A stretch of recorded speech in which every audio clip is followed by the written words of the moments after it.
pour poursuivre sur cette question, nous avons invité la présidente du planning familial de Seine-Maritime, Chloé Argentin. Bonjour. Bonjour.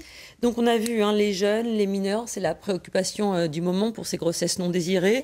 Il faut dire qu'en Haute-Normandie, la situation est assez préoccupante. Elle est extrêmement préoccupante puisque nous avons un taux de fécondité, on va dire, chez les mineurs de 12 à 17 ans qui est aux environs de 2,4 pour 1000. Sachant que la moyenne nationale est de 1,9 pour 1000, donc ça nous classe quand même au 5e rang des régions. Donc c'est extrêmement préoccupant. Et comment vous l'expliquez ? Alors, on peut l'expliquer de différentes manières. On l'a vu dans le reportage, c'est-à-dire que les jeunes filles ont du mal à aller voir le médecin pour des questions de confidentialité, ont du mal à aller voir le spécialiste puisqu'il y en a de moins en moins. Donc on a aussi une désertification médicale. Elles ont aussi du mal à en parler à leurs parents. On sait qu'une jeune fille ou un jeune homme qui a l'occasion d'en parler à ses parents a 2 fois plus de chances d'avoir une contraception lors du premier rapport. Et puis aussi toutes les idées reçues qu'on peut avoir, enfin que les jeunes filles peuvent avoir, notamment sur les conceptions pendant les règles ou les conceptions... les jeunes filles et les jeunes hommes aussi. Et les jeunes hommes, bien sûr. Impliquer les garçons là-dedans. Alors ça aussi, c'est quelque chose d'extrêmement important et puis sur lequel on se bagarre aussi au planning familial, c'est que la contraception, c'est une affaire de couple, en tout cas de partenaires.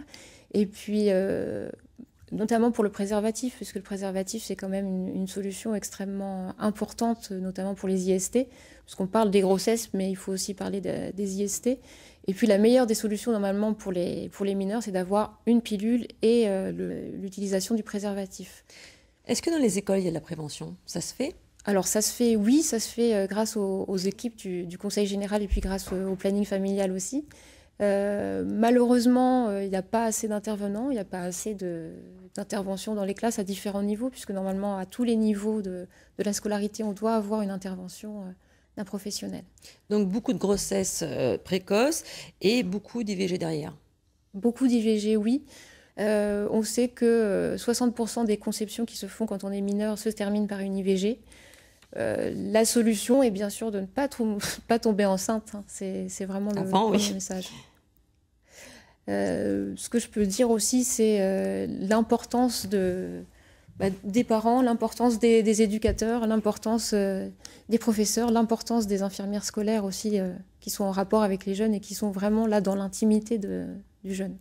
Sur quoi il faut concentrer l'action alors aujourd'hui ? Sur tout.